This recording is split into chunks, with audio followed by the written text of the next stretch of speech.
On est au Café Cambio Coopérative de travail, en plein cœur du centre-ville de Chicoutimi. C'est d'abord un restaurant de cuisine santé, fait avec des produits régionaux, des produits biologiques aussi. On est aussi une microbrûlerie de café certifié biologique équitable et on est aussi une salle culturelle depuis les débuts. Ça fait depuis 2005 qu'on est là, donc on va bientôt faire notre 13e année.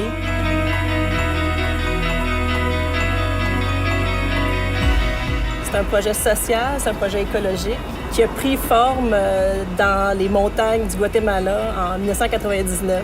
C'est là qu'on a découvert le milieu coopératif vraiment dans les pays latino-américains. Il y avait des noms comme Tosepan Titataniske, qui veut dire « Ensemble, nous vaincrons ». Puis c'est vraiment ces aspects-là qui nous ont parlé puis qui nous ont donné envie de nous aussi créer ce modèle-là pour travailler en équipe avec notre communauté pour faire vraiment des changements dans le monde.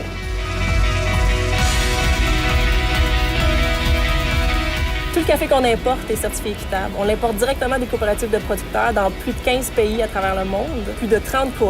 Tout ce café-là est aussi certifié biologique et il est tout torréfié sur place dans nos locaux. On est fiers de dire qu'on est une microbrûlerie 100% coop, c'est-à-dire qu'on achète de coopératives de producteurs de café, on importe à travers une coopérative de torréfacteurs et on est nous-mêmes une coopérative de travail.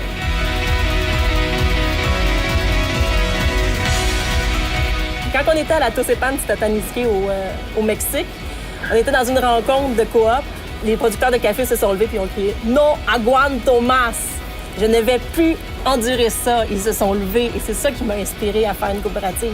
Dans le fond, c'est un cri du cœur, c'est un cri révolutionnaire. C'est de faire les choses différemment. Puis on a le pouvoir de tout changer ici. Quand on crée des entreprises à notre image, on change le monde un peu.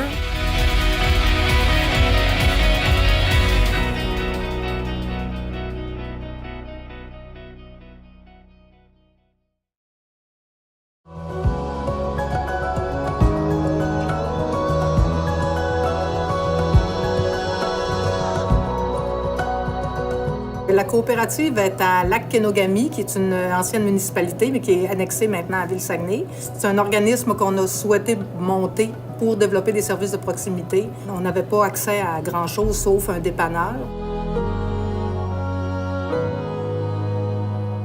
Coopérative Lac-Keno est venue au monde après avoir acquis les bâtiments de ceux qui avaient monté le dépanneur il y a 25 ans passés. On est vraiment allé voir les gens, on a fait des forums citoyens pour savoir qu'est-ce que les gens aimeraient retrouver comme service dans le secteur. Le dépanneur, c'était sûr que ça allait rester.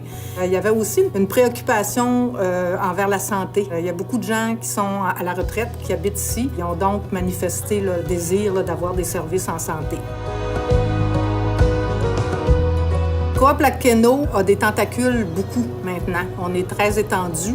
On a fait des alliances avec d'autres organismes du secteur, entre autres, je pourrais nommer la Jouvence.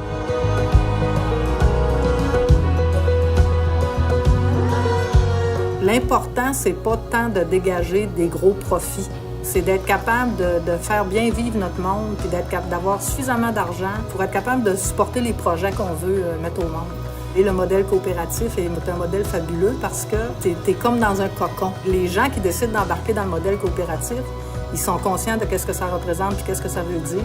Puis c'est confortable, tu sais. C'est plus facile d'aller chercher des compétences puis de se faire supporter puis aider. Je pense que ma plus grande fierté comme membre fondateur de la Coop Lac-Keno, c'est d'avoir créé une belle équipe de travail ici. Et les gens qui sont en place, réussir à les garder, réussir à ce qu'ils soient heureux ici, pour moi, c'est une belle réussite. Ça, là, je suis assez fière de ça.